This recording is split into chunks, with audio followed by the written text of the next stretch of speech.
So if these things are true, though, I'm gonna go. Do you think he should be in charge of the Salt Lake City open house? So yes, so you sustain Gordon Bowen as it. Because I'm just practicing my right of common consent. This is common consent. It's in the Doctrine and Covenants. We have the right to do it. Okay, let's go. Well, first of all, I want to make this very clear. This video is not an attack on the church. This video is asking for each and every one of your help. And this is me advocating for change by common consent, which we are allowed to do as per Doctrine and Covenants 26. Now, this is also where the line in the sand needs to be drawn, because you cannot be on the side of Gordon Bowen and Jesus Christ. There's a reason that people are calling this guy the Mormon Jeffrey Epstein, to the horrific things that he himself is admitting on court case documents. And that is why we went to the church office building about this, why we got kicked out of the church office building, why we went to BYU. And nobody seemed to understand this. Some people were like, yeah, there's no reason this guy should have anything to do with the church. Others were horrified with it. In fact, there was one girl who had us delete the footage because she was crying and called her mom and was having a complete mental breakdown over the information and the quotes we read to her. But it's time for Zion to wake up and shake the dust off their chains. Because if not you, then who? We know the redemption of Zion must needs come by power. We know that there's going to be these corruptions. We know that there are the prophecies of secret combinations in the church. Ezra Taft Benson himself talked about this, a prophet. So if not you, then who? So I don't care if you disagree with my opinions on this or that. You're free to debate me on theology and we can have a respectful discussion. This is about good versus evil. And whose side are you on? Because again, you cannot be on the side of Gordon Bowen and Jesus Christ. That is the line. So who's on the Lord's side who? That's the question.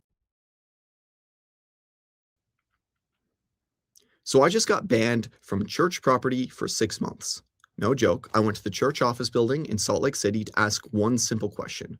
Why is Gordon Bowen, a man surrounded by years of disturbing sexual abuse allegations against children and others, lawsuits, controversy, all sorts of stuff, still being connected to major church projects, such as serving as the creative director for the Salt Lake City Temple Open House in 2027?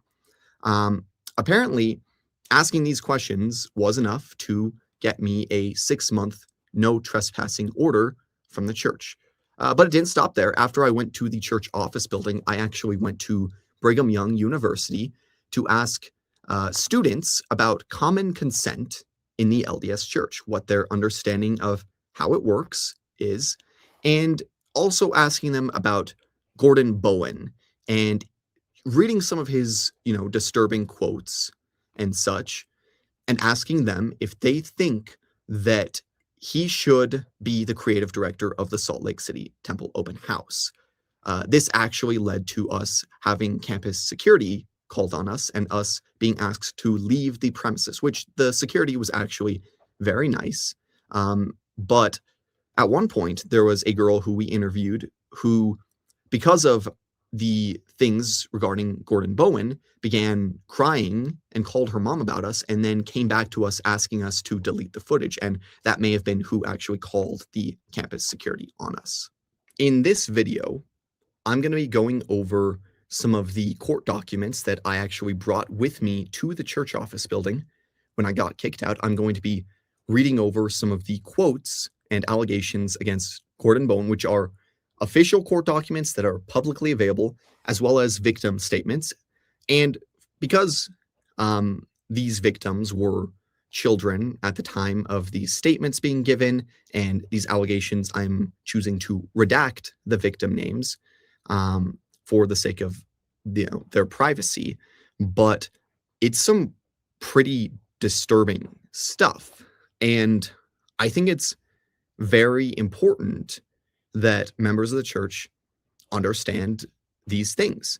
I also have some interviews that I've done with people to get their opinions on various topics that are relevant to this video, such as this type of abuse, such as common consent in the LDS Church, meaning that we, the people, actually have authority to make change in the church, which is the main purpose of this video, is that I'm calling on members of the church to put down their foot and say no to this.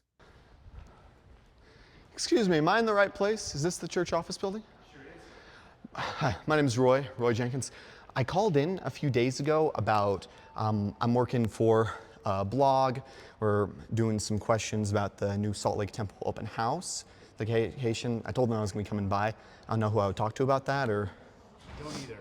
Try this lady right around the corner. The lady with the dark hair, or? Nope, she's sitting at a desk over there. Okay.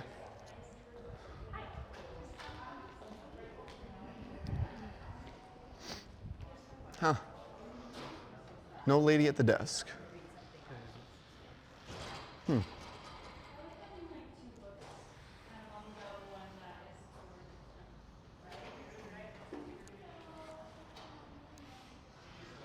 Okay, well, I had some stuff to drop off. So I had some questions regarding the Salt Lake Temple open house for the church office building. I was going to run that by. Is it okay if I get that to you, or? No, there's a specific department here that handles all the requests for any social media podcasts. Okay. I don't know who it is. That's Gotcha. why I have you ask I mean, I could just drop it off because we're only going to be in town for a couple days, so we're from Missouri. Have you spoken to somebody already? I did on the phone. I called. Who that was? Or? I don't remember the name. I apologize. But if you want, so mainly what I wanted to ask about was, for example, so the temple dedication, it's in May of next year, right? Okay, I understand. The open house will be in The open house, yeah, my bad. dedication would be January or something next year. So I understand, according to Google, the creative director of the open house is a guy named Gordon Bowen, right? All right, that's what it says here. Yeah, I mean, a lot of people haven't heard, so that's what we were asking about. Who is the creative director? And there's some very serious things where Gordon Bowen, in public court cases, here is his testimony. Has anything to do with public court? Go to Curtin and McConkie across the street. Well, he specifically says that he was foreordained to learn the signs and tokens of secret combinations. Go talk to And Curtin McConkie because I know nothing about who this okay, is. and he describes his sexual proclivity. Okay, so you're saying? I don't even know who this guy is. So where's Kirtland and McConkie then? Straight across the street. Straight across the street? Okay, I guess that's where we'll go then. All right. All right, thank you. Guess we're going to Curtin and McConkie. Is this? Oh, he's the call reception.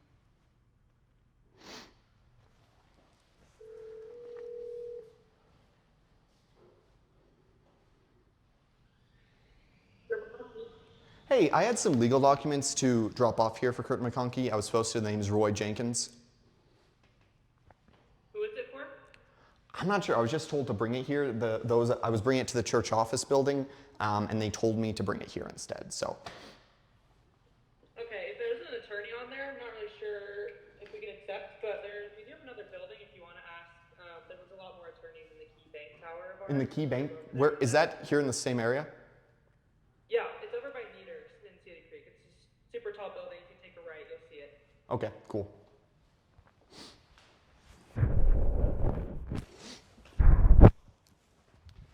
Should we just go back to that guy and say that they wouldn't let me in there?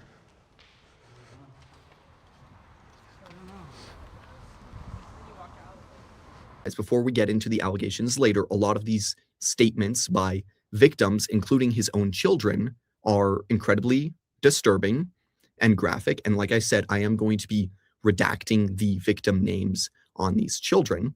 But he is currently the creative director for the Salt Lake City Temple Open House. And he has been hired by the church and had a close personal relationship, allegedly, with many people involved in the church office building for about 40 years. In fact, he had various prominent people coming to his wedding, which, as I understand, was about the same time or maybe on the same day. I'll have an editor's note to confirm that the family proclamation to the world actually came out. We also have the court documents showing that his phone records, he had him buying male escorts, allegedly, or calling male escorts at least, because he claims he doesn't remember if he actually bought them or not, paid for them. But so I don't know for sure on that one, but the phone records showed that he called a male escort service and apparently he blacked out and doesn't remember. We're also going to go into sort of the nuance in it, because it appears that based on his own testimony and statements, he was likely abused by his father as a child. And it shows how this sort of stuff, when it's not taken care of, when the perpetrators aren't held accountable, can mess somebody up for their entire life. But here's the real thing. It appears that as people have been talking more and more about Gordon Bowen, and if you missed the video where Justin Riggs from LDS Abuse was on, called, "Is this guy the Mormon Jeffrey Epstein?" Because that's what people online have been giving him that nickname. They've been calling him the Mormon Jeffrey Epstein, based on, the similarities between the allegations against him and the evidence that he is using his mass amount of wealth and connections to powerful people to evade the law. It draws some serious parallels to Jeffrey Epstein. Though I'm going to be honest, after actually reading through a lot of the court documents, some of the stuff actually reminds me of like Chad Daybell type stuff, interestingly enough. So here is what the official American Advertising Federation website said, the AFF. Now, like I said, there appears to be an attempted cover-up as soon as people were upset about this, that we actually caught live. So to tell you the story, I was actually at work, and then the Spirit comes upon me and the words come into my head. I don't remember the exact words, but words came into my head telling me, you need to check on the source with Gordon Bowen and the Salt Lake City Temple Open House right now. You need to document it right now. And as I'm doing this, again, actual like words came into me. I look it up, I start documenting, and it appears that some of it is being removed as this is happening, like live in time as the Spirit came upon me telling me this. And so I text the evidence over to LDS Abuse, and I ask him, because I'm at work at the time, I don't have anything I can really document it with, if he can document it. And as of now, it has been changed, but we also have evidence that he still is the creative director. So this is what the current American Advertising Federation website says. Notice how the Salt Lake City Temple Open House was actually removed. And this was in April of 2026. So as of April, we catch this online in the middle of it. And Justin Riggs, shout out to Justin Riggs, he actually was able to record it for me because I texted him. I had his number still from when we did that podcast about Gordon Bowen. And so it seems like the LDS Church and the American Advertising Federation and Gordon Bowen are engaging in a little bit of memory holing. But if you go and search Gordon Bowen Salt Lake Temple Creative Team, they haven't had a chance to memory hole what they had up in the search results. So you can see here, Gordon Bowen, AAF. Gordon leads the creative team for the Salt Lake City Temple Open House, opening spring of 2027, which expects to welcome 7 million visitors. If we click on the actual article and scroll down, they've taken it out of the paragraph here, right? So you can see it says Gordon was the creative director for the Olympic Games in Salt Lake City. He is also currently producing the Grace for the World ceremony on behalf of His Holiness Pope Leo XIV, marking the 2025 Jubilee year. It was right after that where it talked about his temple stuff. So they're trying to memory hole this right now. So, but we're capturing it all. We have screenshots and stuff, but wanted to make a quick video as well, just to show you. So there we have it, that live in time, because we were quick thinking, we were able to capture this information that it was being attempted to be hidden. And as of May 2026, his own official sources in person were showing that he still is the creative director for the Salt Lake City Temple Open House. So this is from May 6th and 7th at the crossroads of the World International Trade Summit and I believe it was held here in Utah, as I understand it, and somebody actually got a hold of this paper and sent it again to Justin Riggs, who was able to get me this information. So it says right there at the bottom, as you can see highlighted, leading the creative team for the Salt Lake City Temple Open House in spring of 2027, which is expected to attract 7 million visitors. So this is after the memory holding happened. So after this was removed from the American Advertising Federation's website, this is what it was. And I would also like to make note, as of now, last time I checked, the American Advertising Federation website says that the last time that page was edited was in 2025, which is completely false because we caught it being edited live in real time. We have the screenshots of what it used to say. And so, again, because people have began speaking up about this Gordon Bowen stuff, saying like, hold on, why is a guy who, again, in his own journals, and you don't have to believe some of the more, what some would say, crazy allegations or out there allegations, because there is simply enough that is just documented of regular sexual abuse allegations to be like, okay, something wrong is going on here. But Gordon Bowen, in his own words, says that allegedly, so he's writing in a journal, and he learned a practice that apparently whatever words come into his head is what God is telling him. That he was foreordained to learn, his sins were foreordained. It says his sins were foreordained so that he could learn the signs and tokens of secret combinations. That's what he says. These are his words, and you can argue that it is delusions because as per Tom Harrison's psych eval, now if you don't know who Tom Harrison is, he is, I believe, a mental health professional. I'm not exactly 100% sure what his title is, who has worked with the church doing evaluations for missionaries and various other things. He's well known as the one who collaborated with the book Visions of Glory, as the person who had those apparent visions. And he's also been good friends with various general authorities, which, from what I've been told, now I don't have a quote or anything to cite on this. This is just something that I was told. He was almost excommunicated for that until general authorities who knew him actually stepped in and basically vouched for him. That's the story as I was told it. But Tom Harrison, very well-known guy, has a lot of connections to a lot of people, and he did a lot of the evaluations for this type of thing, including for the court cases.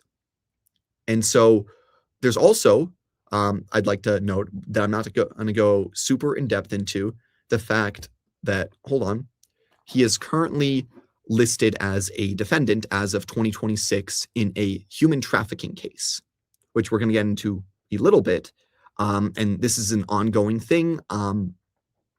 But there he is, the creative director for the Salt Lake City Temple Open House, who has been friends with various people in the church, who, as per the court documents, he appears to be bragging about using his connections to people in higher up with the church or the church office building to get others fired from Bonneville Communications, which was a church affiliated firm, as I understand it. I think it's like a shell company or something where it, like, there's a company over it that's Deseret something, but that is what Bonneville Communications is. It's an advertising firm connected to the church.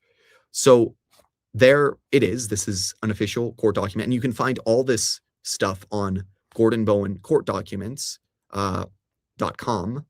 I'm gonna see if we have the link for this here. It should be, okay, yeah, it should be in this chat. So this is a website that does have a lot of the court documents that we're going to be over. Here are some of the other ones that I brought to the church office building when I was questioning. Here's another. And, you know, we're going to be reading over these various documents and sort of painting a picture as to why this should not be done. And I would, again, like to say this video is not an attack on the LDS Church. In fact, I'm going to say right now, stay in the LDS Church. If you leave the church over the corruption that I believe the Book of Mormon very clearly prophesies. I believe Joseph Smith very clearly prophesied of these things.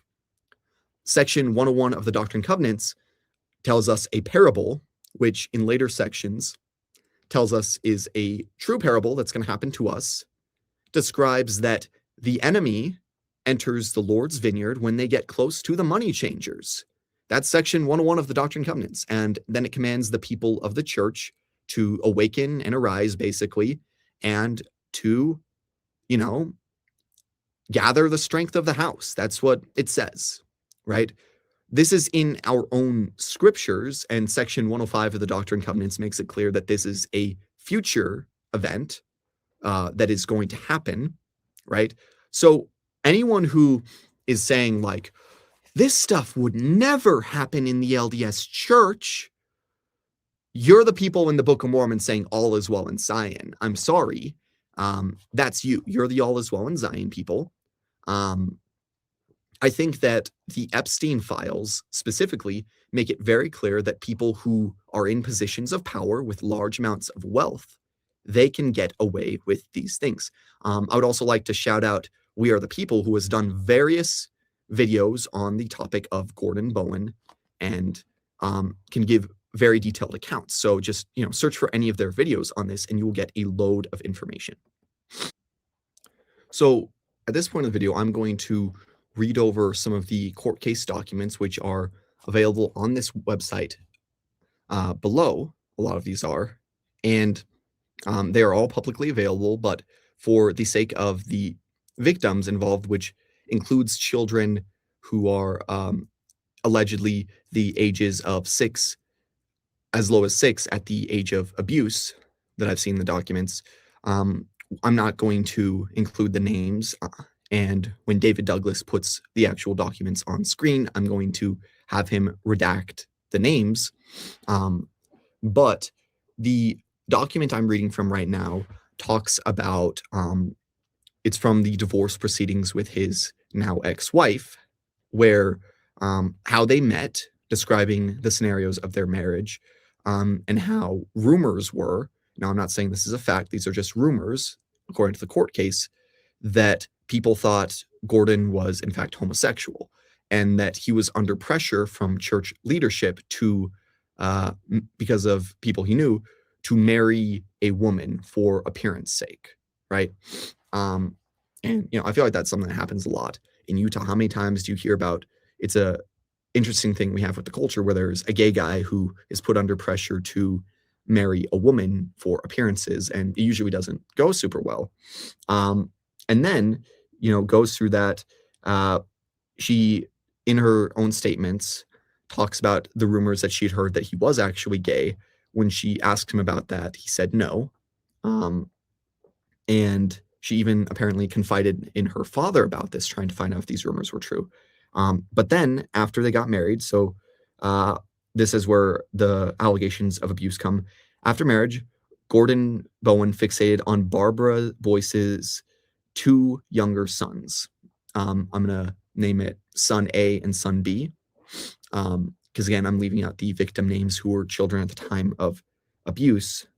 So, and honestly, I might get A and B confused. Just know that there are 2 of them. Gordon Bowen provided A and B with lavish gifts, BMWs, and trips, inviting them to spend time in his apartments in Boston and New York, insisting that they regularly sleep in the same bed with him. In April 1999, Gordon Bowen sexually molested son A during a vacation in St. John's. Again, these are from the court documents. I can't be hit by any sort of allegations of slander or whatever. I'm just reading what's available on these public documents.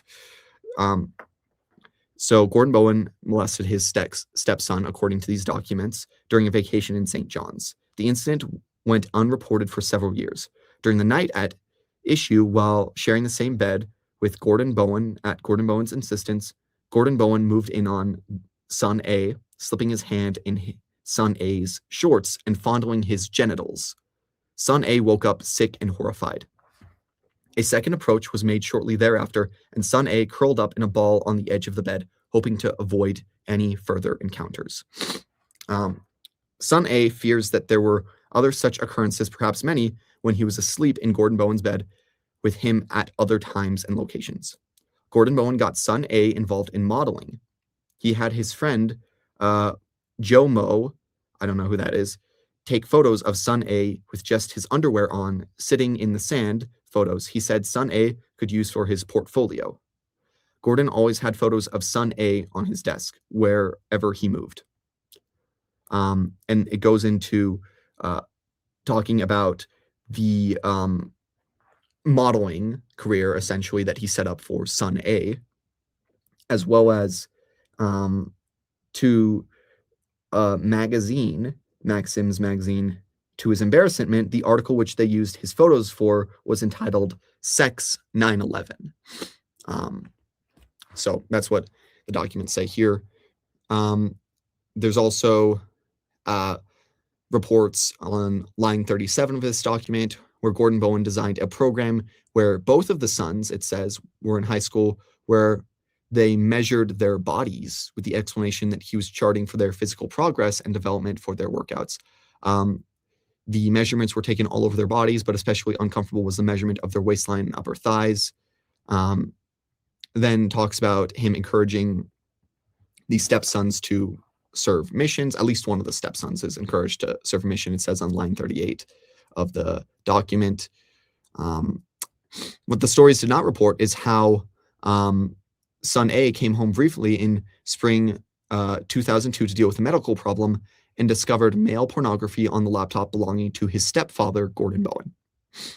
And this is also, there is the official court documents that show Gordon Bowen actually calling a male escort service, which he reports in these documents that he wasn't sure if he actually called over or met with the escorts, but it was in the phone records that he called a male escort service of some sort, or a male escort, I'm not sure, but it involved calling male escorts. I don't know if it was like an individual or there was some sort of like pimp service. I'm not exactly sure how, male escorts work or how one would even contact them in Utah, because as far as I understood, that was all illegal. But those came out during the divorce proceedings. So again, it appears that those rumors where what is being sort of explained early on in the documents is that it appears that he felt he was supposed to marry Barbara for appearance sake, right? That is what at least Barbara seems to think, his ex-wife. So to continue through this a little bit, I'm going to find some more of these things that are noteworthy. So I'm going to pause the video right here. Okay, so right here to go into some of the allegations that involve Son B. In early 1996, Gordon Bowen sublet an apartment in New York City from Betty Kahn's friend, Vanna, under the representation that he would be very low-key and behave more frequent house guest than a tenant. Gordon Bowen agreed he wouldn't have anyone else stay in the apartment except his family when they visited New York. Contrary to his promise, Gordon Bowen had a parade of young men in and out of the apartment, which almost caused this woman to lose her lease. That's what it says on line 42 of this document. Gordon Bowen, as indicted above, bought Son B, a BMW, when he was, this part is actually redacted on the page, so I don't know how old he was. It's actually scrolled out. Gordon Bowen wrote in his journal that God told him this car was his way of controlling Son B. Gordon Bowen frequently took Son B on expensive trips, including the Academy Awards. So Gordon Bowen, and I can read over these journal entries, which are publicly available in the documents. Gordon Bowen entered in his journal that God had told him that Son B needed hard masculine love from Gordon, that Son B had felt sexual desires towards Gordon, and that all of Barbara Boyce Timothy's boys were sexually wounded. He wrote that he was told by God that they came into his life that way genetically her ex-husband's stuff is in them, and that Gordon, was called to heal Barbara's sons. So that's very interesting. We can go over those as well. So as I'm scrolling through this document as well, what's notable as well is that David Hamblin was friends with Gordon Bowen, apparently. And that David Hamblin, if you're not familiar, that is another big sexual abuse scandal in the LDS Church, where David Hamblin is actually on video seemingly admitting to raping his daughter. So his daughters accused him of rape, amongst other things that were going on. And there is actual video of David telling his daughter, "I'm sorry I raped you." This is on video. So that's seemingly a confession.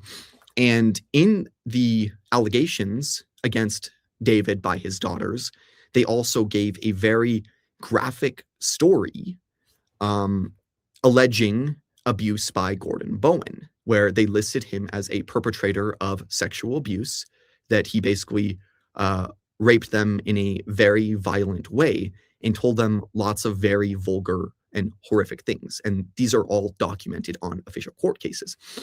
So we have that on that, which is a separate court case involving David Hamblin. But then we have here confirmation. So those daughters are listing Gordon Bowen as somebody who allegedly, I should say, for legal reasons, because I know that, the church office building is going to wait for something to like slip up on it. So I've got to be very careful and say allegedly if these things, and I'll let you guys put your opinions together on what's going on.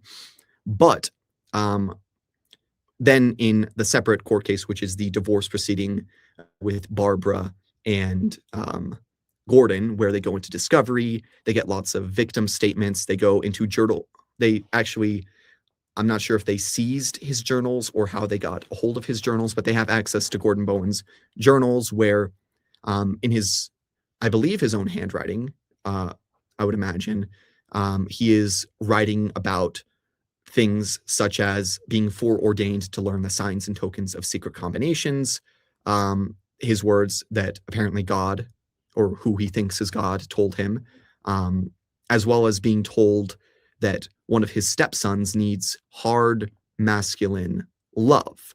And again, these stepsons are, there are these victim statements in here. So I'll let you put together the pieces of it. Because again, these are all alleged things that happened. But when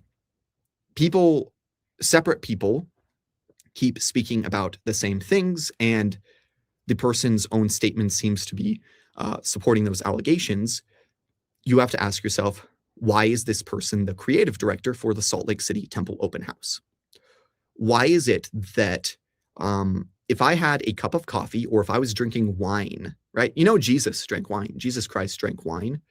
Why is it that if I were drinking wine or having a cup of coffee that I'm not allowed in that temple, but Gordon Bowen with these allegations and victim statements, and as I understand it, what Justin Riggs told me is that Goel, who is a researcher that is involved with LDS abuse, who's done research getting stuff to We Are the People, actually, I'm not sure if he either went to the church office building himself or he had an insider who was in the church office building that brought these statements to the church office building. And according to Justin Riggs, the Quorum of the 12 and the First Presidency were made aware.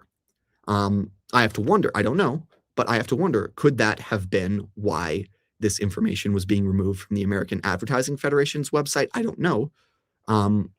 But at the very least, the people who are supposed to have the power are aware. Now, I've heard from various people, including relatives of general authorities, implications that the church office building actually has more power than the Quorum of the 12, and that most of what goes on in the church is actually from the church office building. And again, if we go to Doctrine and Covenants 101, when does the enemy enter the Lord's vineyard? It's when they get close to the money changers. They say, what need has our Lord of a watchtower now when it's a time of peace? Let us give the money to the exchangers. And then when they give the money to the exchangers, the watchmen fall asleep on top of the watchtower. This is Doctrine and Covenants 101. And the enemy enters the Lord's vineyard. And so the Lord commands his people to gather the strength of the Lord's house and to tear down the enemy's watchtower and scatter their watchmen. This is a prophecy that Joseph Smith made. And so if you believe Joseph Smith is a prophet, then you should pay attention to these prophecies. You should not blindly trying to just simply defend the church's reputation when there are horrific things going on. Because what's more important, the outward appearance of things to the world, or protecting victims, protecting children? So to finish up some of the stuff about stepson A and B in these files, according to these files, David Hamblin and Kissy Watkins told son A and B that the LDS Church did not want to excommunicate Gordon, but that their mother had caused such a stir by exposing Gordon's homosexuality that they had to do it to save face. So that's very fascinating. So apparently he was excommunicated for homosexuality, though in other reports where we have that actually have to do with the excommunication, it appears that the bishop called Gordon, quote, a predator. That's the bishop, I believe it was, word. And I have this file down here. Let me see if I can pull it up real quick. So I was wrong on that one. So it's not the bishop. It is the stake president. So this is regarding his excommunication, that essentially when Barbara Bowen told me that church disciplinary action was being taken against Gordon and stake president Ellis Ivory would like a statement from me, I felt it was my duty to write a letter. When I heard that Gordon had moved to New York, I felt like it was important to warn Brent Belknap, is that his name, who is the president of the New York stake. Basically, what it describes is that the president, Belknap, decided to observe Gordon Bowen. He saw his eyes resting on attractive young men, it says, and then essentially he went and interviewed with Gordon Bowen to confirm his suspicions that Gordon was a predator and to warn Gordon that he would be watching him. So those are the words regarding the stake president, not the bishop, that essentially saying that Gordon calling him a predator. So the lower people in the church, like the stake president, they're like, this guy, I'm going to be watching this guy. He is eyeing attractive young men, and I don't know if young men means like someone my age or if it means like children, right? I don't know, because, you know, there's allegations of both against Gordon Bowen. But one last thing I'd like to go over with these stepsons, because again, we have limited time and you're free to read all the documents yourself. This is allegedly at age 16 or 17 of son B that they went on a trip alone with Gordon Bowen to New York City or Boston. And Gordon insisted that son B sleep in the same bed with him. Son B, thinking his stepfather Gordon Bowen was asleep, turned on the television to a pornographic movie, became sexually aroused, and began masturbating. To his surprise and shock, Gordon Bowen rose from the bed, came to son B, placing his hand on it and genitals to assist him with the masturbation process. The incident was so shocking and terrifying to son B that he repressed any memory of it and any other such incidents for a time. That's what it says. At age 19, son B became severely depressed and had to drop out of his classes as well, it says. And so what we see with all of these children, and that's one of the reasons why I was asked by Justin Riggs not to use their names, is that due to the abuse, they essentially have all had various issues with mental health, with other things in their life. So this is, again, to just protect the victims' identities. And now this moves on to the two children that were born during the marriage. So he had two stepchildren and then two other children that Gordon Bowen was actually the father of. So while watching Daughter, so he had one daughter, alone in August 23, 2002, Gordon called 5 numbers linked to male escort services. So this is in his official phone records. They found he was calling male escort services. When confronted about this incident, Gordon acknowledged making the calls, but stated he couldn't remember if he had the male prostitutes come up at that time or not. Daughter has expressed on different occasions, according to C. Haiti Mass, PhD, that she does not want to go with her father on visitations. And she has stated on different reasons, which have included, I don't like his new house, not fun things there, he's scary. When questioned about what made him scary, Lily replied, he puts my brother and I on his car and drives When he grabs between my legs, his fingers hurt my bum hole, and his face is scary. So this is the daughter to a psychologist. Ooh. Okay, I just had to stop it here because it gets pretty bad, and there's you know where to go to find the legal documents, but if you can imagine how bad it is, as far as what he does to children, it's even worse. And the descriptions of what he did to his own biological children are so bad. The only thing I can do is just give you a little censored version, is that the children were, at least one of the daughters was so focused on adult things that was far beyond her normal regular development from the ages 2 to 6. And that's all I'm going to give you. It's that bad. It's actually worse than that bad. So I'm just coming in here as a lion and David Douglas that wants to believe that, we can have sunshine and rainbows, okay, in a righteous way. I just have to stop this for you and just kind of censor it. So on to the rest of the episode. So here's something for David to edit in the video real quick. Here is, according to the court documents, Gordon Bowen claiming that he was going to use his connections to the church office building to get certain people he didn't like fired. This was years ago that came out in the court documents. So yeah, these are official court documents, which, include testimony from Tom Harrison, who is an official church. I don't know if he's a psychologist or just a therapist or what his official degree is, but he's involved in the mental health services. He did evaluations for the missionaries with the LDS Church. So there's that. And so this is the Gordon Bowen court documents website that has a lot of this stuff. Again, this is where Justin Riggs puts the attempted cover-up video, as he calls it, from the American Advertising Federation. Now you can see why they wouldn't want this information to get out.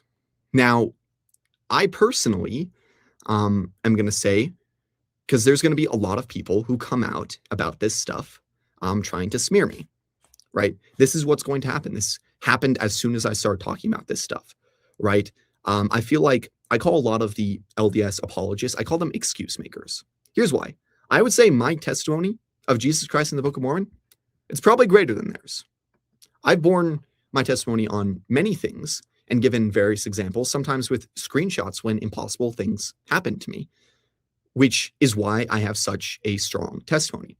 I'm not somebody who grew up LDS in this culture. I mean, my family is LDS, but I was never part of this culture. I never cared for it. I always thought it was honestly just not my thing. And I consider myself somebody who seeks truth in all things. I've had experiences in my life that I can't deny are something supernatural. So there has to be a God, right? And because of these experiences, which I've detailed on various videos where I've received revelation of things that there's no way I could know on my own, I talk about this and how I would never have anything to do with the LDS Church, have it not been for these sort of experiences. And I will tell you, I am never going to tell anybody else to leave the LDS Church. As per people who are like, oh, you think you're a prophet. Actually, you don't have the authority. I'm not claiming to be a prophet, but I will say that you need to stay in the LDS Church because the change has to happen from within, and that this sort of corruption is prophesied very clearly in the Book of Mormon. I'm going to go over some of these passages. I might have David edit in some of them throughout the video. I don't know how he's going to edit it. It's going to be like a much more edited video than other ones. But the Book of Mormon tells us that there's going to be secret combinations and corruption among us. And what is a secret combination? Well, it's not necessarily doing a satanic ritual. Could be. But it is this sort of corruption that it happens in the Nephite church. And we're supposed to liken the Book of Mormon to ourselves. It happens in the Nephites' government and is ultimately what destroys them, these secret oath-bound combinations. one thing to note as well is that in the court documents, it also talks about some form of what appears to be a disassociation, where Gordon reports not knowing things, potentially a dissociative personality. I'm not sure. But also, there is very many just bizarre things from statements of people, where there is one person who reports going over to Gordon Bowen's house. Another bizarre story that Gordon told was where some neighbor boys, or so it was thought, had broken into his home enlargement and smeared feces all over the walls and furniture. He said the boys broke furniture and had virtually destroyed his house. This is significant in either that the story is true or isn't. If true, we're all to believe that it suggests Gordon was somehow inappropriately involved in the boys, and they were not happy with it. Either way, it reflected poorly on Gordon and those who knew him. So he's like telling the story where people broke into his home and destroyed everything.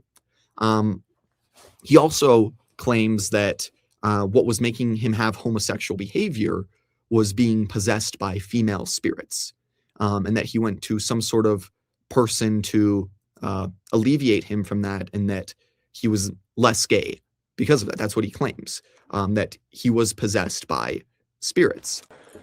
So I'm here with Steven Pynakker from Mormon Book Reviews. A lot of you might know who he is, might know his channel, and he actually has some information about the inner workings of the church office building that I want to ask him about. So I invited him on. So, Steven, you said to me that there are certain channels and influencers that the church office building is aware of. Can you explain that a little more? Yeah, and it's really interesting because I had a really interesting experience where when I was just this tiny little channel, I was maybe less than a year into this whole thing, and I was doing this interview, and this was with a church employee, and basically the interview was released on a Friday, and within an hour of the episode being released, it was asked to be taken down because it could affect their livelihood. And it's because we talked about a particular influencer in a way that was concerning to the church. In this case, they didn't want this influencer to be upset this influencer because they were upset about, they were concerned that this person could do damage to the church because this church employee had said something about this influencer, right? Okay. So it's just a really fascinating thing to realize that, and I can't give too many details, but it was really fascinating to realize, like, there's literally somebody at the church that's watching this little channel that is, filming from my 50-year-old mobile home in Florida. Right. Because I'm just some insignificant guy, but we basically had to pull the interview and then retape it the next day, where I asked the same question, but she gives a different answer. That was a really interesting experience that I had. Yeah, and I actually, Sorry, just so you know, so that night, so the video was only up for like an hour and a half or so. So that night, I actually literally went and recorded another video saying why I pulled tonight's episode. And I made it very clear that I was pulling it for this friend, but I wasn't going to allow editorial control to happen. Now, again, this is the thing. It's like, I'm not saying the church doesn't have a right to protect its reputation. They have every right to do so. And this was a church employee that did say something that they thought was concerning about another influencer, and they didn't want to upset this influencer. So that's kind of what happened. Now, this is all the way up to the quorum of the 12? No, of course not. But there were people that had expressed some concerns about, you shouldn't have said those things about that particular influencer because we're concerned about that leading to schism in the church. So that was early days, a real eye-opening event that happened. And so we actually have been told by people who work at the church office building that all of the analysts are watching our stuff as well. So we've been told that as well, that they're watching all of our stuff. They're watching everyone's stuff. You mentioned that they are afraid of certain influencers. What do you mean by that? They're concerned of schism. They're concerned that these influencers could lead people out of the church or could lead to them starting a church. And that's, and some of them, and I will be honest with you, some of these influencers I know, and I'm not actually speaking about Zion Media, but some influencers I know the background of, they are de facto their own churches now. Right. that are behind the scenes that nobody is aware of. So it's an interesting development to see. And again, I'm just speaking as my experience, what I've seen, what I've experienced. I've talked to people about this before. I found this to be something that we do know has happened. We know that Michelle Brady Stone had to take her channel down. We know that Karen Hyatt she got excommunicated. And it's not just one particular issue. It's not the polygamy issue. It tends to come from people who traditionally are more orthodox in their beliefs, as opposed to in the past where you had people that were more maybe questioning and maybe didn't take the Book of Mormon literally. Those were the kind of people that were leading to schism in the past. Now what's happening is with the more orthodox people, that the church is looking at that and saying, we have some real concerns here about people from the more orthodox camp, the people who are the full tithe payers, the people that have the temple recommends, the people that do all the volunteer work at the local ward and do their church callings. They're afraid of people like that leaving the church. That's unprecedented, and that was never the case until the whole COVID thing happened, and that caused people to start questioning a lot of things from the more orthodox perspective. Yeah, and you mentioned, so the reason I called you is because you actually got a hold of Shane and told him a similar thing, that they know who you are, they know who Zion Media is, they're scared of you guys. And in fact, on the same exact day after we started talking about some of these more controversial topics like SRA or Gordon Bowen, both of them, Jason Preston and Shane, are hit with a no trespass order, and the reason given is mental illness. Right after talking about these things, where Zion Media, we've been the channel that, I say I'm more of like a guest, but I've come on more frequently, I suppose, because they platform me. But Zion Media has been the channel that talks about anything, basically, like lost church history, controversial doctrines, how apostles used to teach reincarnation, just the craziest stuff. And in fact, a member of the 70 told Shane's stake president that they are to not touch Zion Media because we're able to reach people that other people can't, right? Through the type of content that's put out here, that there are people who are more on the outskirts of the church, and that by covering these more out there topics, it brings them back in. And I personally had people DM me saying, hey, Latter-day Chad, you and Zion Media are actually the reason why I'm going on a mission now. But as soon as we cover this controversial stuff, a lawyer named Elder Checketts meets with Shane Baldwin. He gets his temple recommend taken away. I get my temple recommend taken away just for talking about the SRA stuff very lightly. And what I did was I basically said, hey, this stuff is going to be coming out. Don't leave the church. You need to understand that the Book of Mormon says that there will be corruption in the church in the last days, but it's not going to fall into apostasy. So I was more on the defensive with that, right? So to me, it seems like within the church office building, and I've had relatives of apostles tell me that there's a different power structure that the Quorum of the 12 isn't even like involved in necessarily, and that it has to do with like making sure the reputation of the church is good. And that's why we have all these campaigns where now they're trying to more so appeal to mainstream Christianity. Do you have any thoughts on that? It is interesting to kind of see that development where, now you have, I went on another podcast and said, within 10 years, they'll have crosses on every meeting house. And this person was like, oh, that's never going to happen. Next thing you know, there's a big cross right in the middle of Temple Square for Easter, and so I think that there is this thing that wanted to appeal to like mainstream historic Christianity by like using images such as the cross. That's a real thing that's happening. And I don't necessarily have a problem with that personally, right? As a Christian, as an evangelical, that's actually, I kind of applaud some of the changes that are being made. I will say too that there is as with any bureaucracy and any corporation, there is these levels, middle management, if you will, that's often kind of is more in control. It's kind of like with our federal government, it almost for a long time it didn't matter who was in control of the government, like who was president. It was actually the bureaucrats that actually ran things on a daily basis. And you kind of have a similar thing where, that's where the real power lies in many cases. And that just happens naturally in government and in large corporations where middle management kind of behind the scenes has a lot more control than even the people at the very top. Yeah. And that's why a lot of people, they've started calling this sort of corporate church that seems to run a lot of these things, they call it the deep church, sort of like the deep state.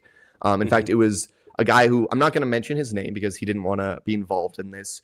Who he's a famous LDS person that has to do with like Book of Mormon geography and stuff. He's the one who first introduced us to this term, and then I actually told other people it, and it started to spread. I saw bigger influencers doing that, but that's sort of what we refer to at the church office building. These people that are kind of managing everything. Because I'm going to be honest, no offense to Dallin H. Oaks, how old is he now? 98 or something like that.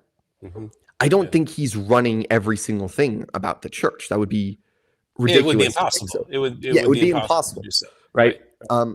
And so the real question is like, who's making these decisions? Why? That's some of the questions I have. And like I mentioned to you, so I did go to the church office building yesterday asking them some questions, and then they just refused to answer anything and got very upset at me. And I left, when they told me to and whatnot. But it seems like we're not able to get a lot of answers about what's going on. And that brings up the topic of common consent in the church. Doctrine and Covenants 26 talks about it. Doctrine and Covenants, I have a whole list of it. 124 talks about it. Okay, so this girl, she didn't want her face or name to be known, but we are going to be interviewing her as well about common consent. So are you familiar at all with common consent? Only a little. Okay, just for a little refresher, I'm going to show up in the Doctrine and Covenants. So D&C 26 verse 2 talks about all things must be done by common consent. The most famous quoted is Doctrine and Covenants 28:13, that all things must be done by common consent. Right, and that's not just sustaining leaders, that's everything in the church. It has to be done by common consent. And basically the procedure is that if you have an issue with something in the church, you would go to your bishop, right? And they would go, or you would go to your stake president, they would contact the higher ups. There's a whole structure of that. And that's basically what we're trying to do out here. That's why we're interviewing people, trying to do stuff. So do you know about the Salt Lake Temple open house in 2027?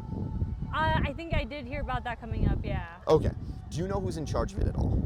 No. So this is done by the church office building. The creative director is a man called Gordon Bowen. Now we don't think that he should be doing that, let alone anything to do with the church, right? Because he was actually excommunicated for very gross sexual misconduct, let's say that. Okay. And he has, in these court documents I have here, a lot of very serious allegations against him, right? And I encourage you and everyone to do their own research on these things, but assuming these things are true, which I'll read a couple of his own quotes from court documents during his divorce proceeding. Okay. Would it be a good thing to go to your bishop and be like, we don't want to put up with this. This guy should not be representing the church in any way, certainly not the temple. So, for example, here I can show you, this is a little faded on the paper, but he claims that he was foreordained to learn the signs and tokens of secret combinations. Are you familiar with the word secret combination in the Book of Mormon? Yeah, it's generally a bad thing. Yeah, like the Gadianton robbers, these evil people who do horrible things, like think Jeffrey Epstein. And that's actually what people are calling this guy, the Mormon Jeffrey Epstein. He also has, I'm gonna see if I can find that paper, if I have it right, it's in the stack. He has a human trafficking case against him as well, where he is listed as a defendant. And in his own words, he talks about his sexual fantasies about children.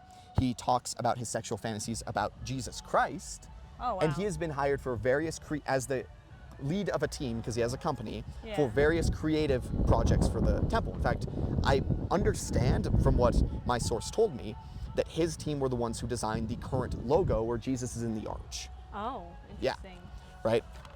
And so he also talks about he was trying to gain custody of his stepchildren, where his ex-wife was accusing him of abusing those stepchildren, so that's why his own journals get brought out, where in his journals it talks about God telling him that his stepson had a sexual attraction to him and needed hard masculine love. Yeah. Here is the human trafficking case, where he's listed as a defendant. Okay. This is a representation, because he also talks about his fantasies about Jesus Christ riding him in his main horse, and he has sexual fantasies about Christ. Yeah, that's really weird. Yeah. And now you understand what we're doing. And then here he's talking about being foreordained to learn the signs and tokens. Apparently God is telling him that either his ex-wife is going to be framed for killing her children or accused of killing your children. So it's not very clear in the documents what's going on. But these interviews were actually conducted by a famous psychologist, therapist named Tom Harris, or I believe it's Tom Harrison. He's famous because he's the subject of the book Visions of Glory, where he's telling about his visions he's had of like end time scenarios or whatever. Okay. It's sort of a controversial book to some people, but he is friends with certain general authorities. The church uses him for psych evaluations historically, and he's the one doing Gordon Bowen's psych evaluation for this court case about the custody of the children. We also have a few things where this has to do with when he was getting in trouble, when he was getting excommunicated, that I believe this is his bishop or his stake president. When he was being excommunicated, it was to protect unsuspecting young men. Gordon Bowen also, he talks about, he says, I'm not a homosexual, but I'm possessed by female spirits that make me homosexual. And then he details how he casts some of them out, and he says he was only 12% gay after that. His own words. Interesting. I don't think that's how that works. Me neither, honestly. But assuming these things are true, because you can look it up, these court case documents are all public information. Do you think he should have anything to do with the LDS Church?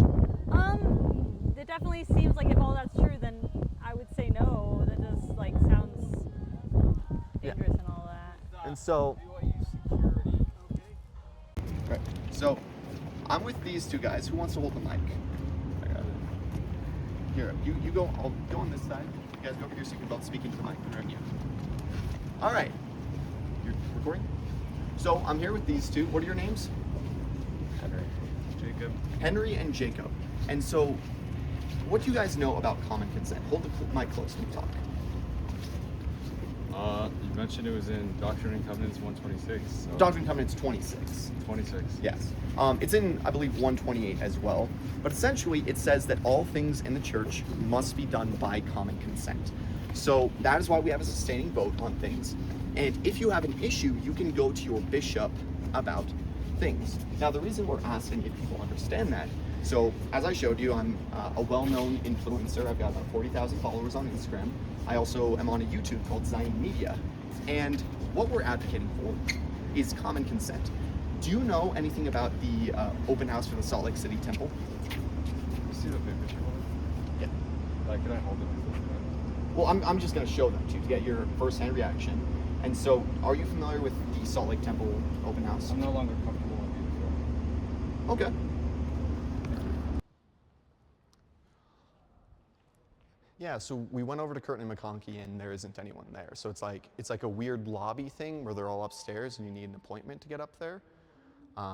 So is there any way I could get this stuff in anywhere or? No one to give it to. I don't know who would go to. Okay, because There's a department that's in charge of everything you're doing, podcasts and all that, and if it's legal documents. well, it's not legal. So this is something the church knows about. So M. Russell Ballard, when he was paying Gordon Bowen millions of dollars to make a movie about Jesus. Try and prove anything to me, it doesn't come to me. Yeah, well, Who you can give it to, you should probably just keep it because we want nothing to do with whatever negativity you're. Well, it's not negativity. This is the creative director of the Salt Lake City Open House who is representing the church, and he is on record. From a church-related forum, he has 40 plus allocations. I'm trying to get answers. Like, have you seen Nick Shirley on YouTube, how he goes? I don't know who that is. I don't have any answers for you. Well, do you think that this person should be in charge of the Salt Lake City Temple Open House? I don't know who he is. Well, here, I'll show you And I don't need to know. a picture. Take your documents. This is from the court case documents. This is a description of his sexual fantasies where he describes Jesus Christ. Or I can trespass you and have Salt Lake City Police come trespass you. Okay. Well, hey, I'm just trying to get some answers. I don't know these people. Those documents don't come to me. So you can take them wherever you need to, but here's not the So if these things are true, though, I'm going to go. Do you think he should be in charge of the Salt Lake City Open House? trying to argue and prove. So yes, so you sustain Gordon Bowen as it. Because I'm just practicing my right of common consent. This is common consent. It's in the Doctrine and Covenants. We have the right to do it. Okay, let's go. Well, right, so here we are with someone on the BYU campus, and we've actually got this cool little BYU, is that like a race car behind us, or? Gotcha. So what was your name? Isaac. Isaac, I'm Will, otherwise known as Latter-day Chad. Nice to meet you. So, as I was saying, we're going to be talking to people about common consent. Now, what's your understanding of what it is and how it works? Well, you talked about sustaining, right? Yeah, so when we're raising our hand, that's meant to be by common consent, because if enough people were to say nay, then as per the Doctrine and Covenants, the church would have to abide by that, right? Do you understand like how that works with like talking to your bishops and stuff like that, right? Well, can you show me the part of the Doctrine and Covenants where it says that? Sure. Could you pause it real quick so I can pull it up? So here we have a few things. So Doctrine and Covenants 26:2. All things shall be done by common consent in the church, by much prayer and faith. For all these things ye shall receive by faith.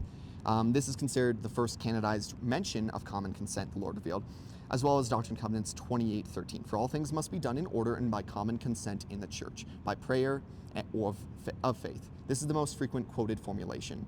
Doctrine and Covenants 20, verses 60 through 67 also precedes the ordinations and how common consent works by that. D&C 38 does as well. Here's just a few of the things I have on the list.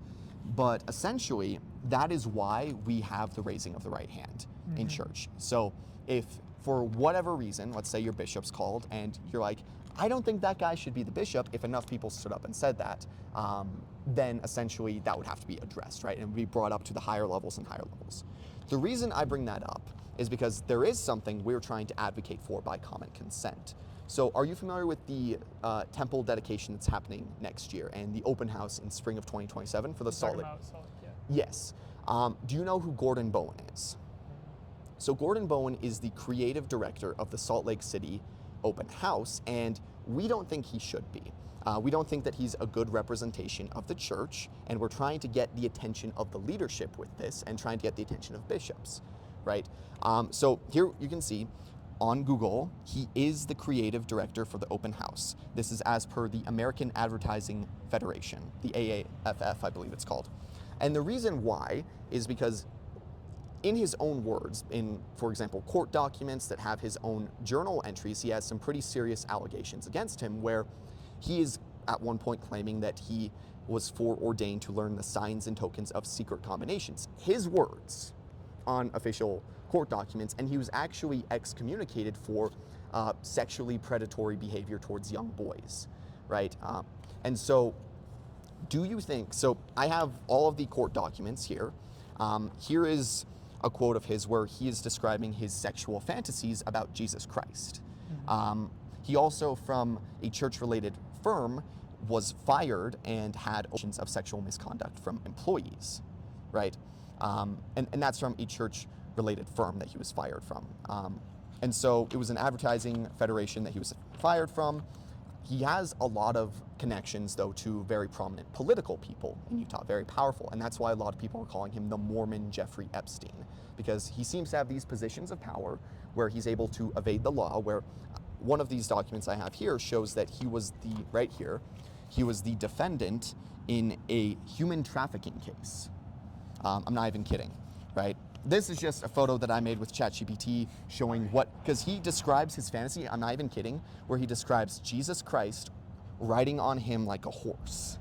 And so that is what ChatGPT created of this, which we can display on the screen. But more specifically, here are the quotes where he is saying, so he is claiming that God is the one telling him this, that your sins were foreordained so you could learn the secret combinations, words, signs, oaths, and songs. He also describes some sort of bizarre plot that involves either his ex-wife either being accused of killing or being framed for killing or killing her own children. I'm not even kidding. And that he has to save her children, not his children because they were his stepchildren, from her. And also describes his how his stepson needs hard masculine love from him and has felt some sexual desire towards him. And these are in his own words, right? And so, assuming these things are true, because there's boundless things, and I could go in all about this, where he describes as well that these things he's done, he believes he's possessed by female spirits. He's like saying, I'm not homosexual, but I become homosexual when I'm possessed by these female spirits. There's another report in here where some people come over to his house and find the entire thing is destroyed and that there's feces on the walls. This is all in the court documents. And he says that evil spirits did it, right? So assuming these things are true, which you can look them all up online, should he be representing the church? Or is this something to go to your bishop about? Well, two things. First of all, why, if he's excommunicated, like, why would he be in that position? Well, that's a very good question, and that's the question that we're asking. We're going to be showing clips from, do you know Ezra Taft Benson, the prophet? So Ezra Taft Benson talked a lot about secret combinations, and in a testimony from a man called Kevin Kraut, he says that Ezra Taft Benson told him he was more worried about secret combinations within the church office building than within the government. Right, so we have, the priesthood of the church that's set up, but then we also have the corporation, which you don't even have to be a member to work at the corporation, right? And so Ezra Taft Benson expressed that he was worried people would try to infiltrate it, and that is who is hiring Gordon Bowen. So on one hand, it could simply be that they don't know. He does seem to be consistently hired for things. It's apparently he was involved with the design of the new logo where Jesus Christ is in the arch.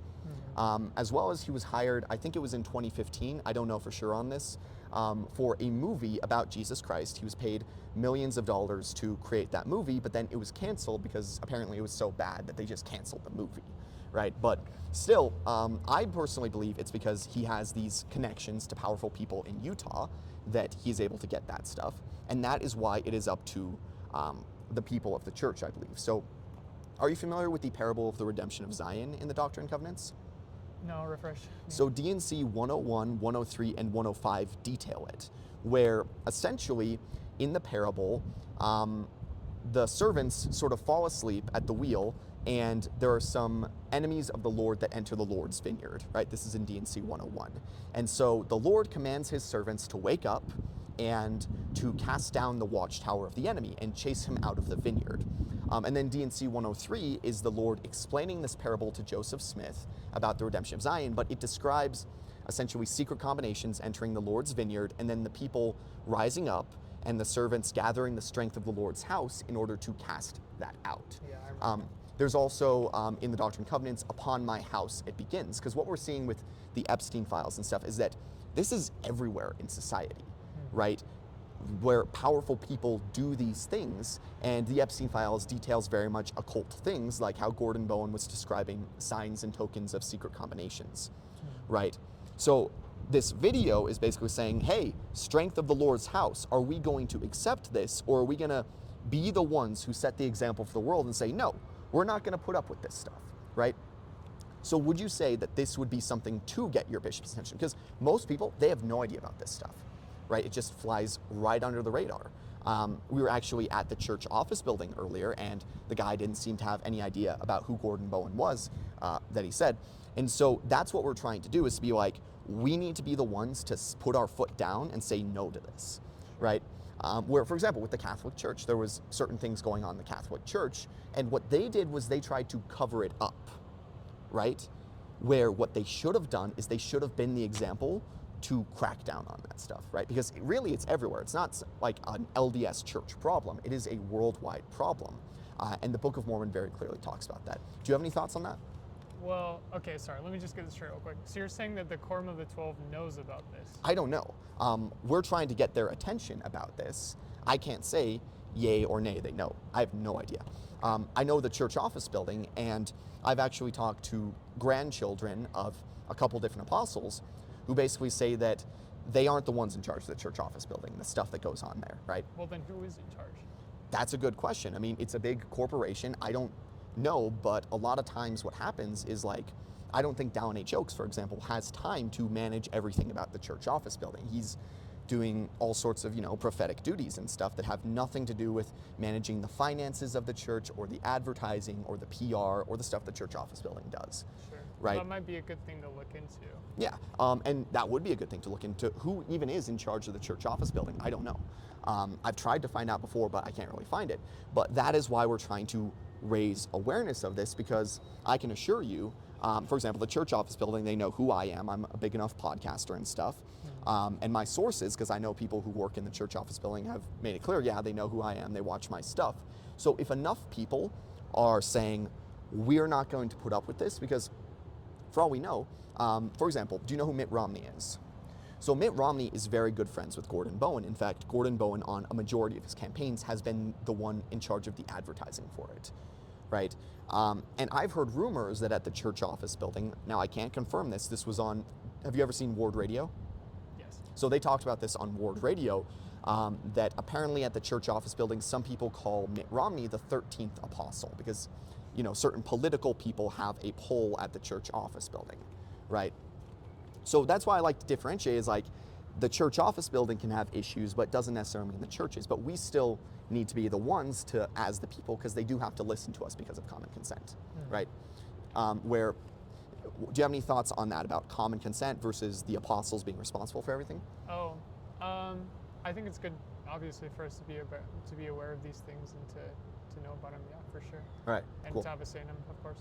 I guess my biggest thing would just be that, like, you're saying these things, but since I haven't investigated it myself at all, like, I couldn't make a really strong stance on, no, this guy should not be a part of this, or he should.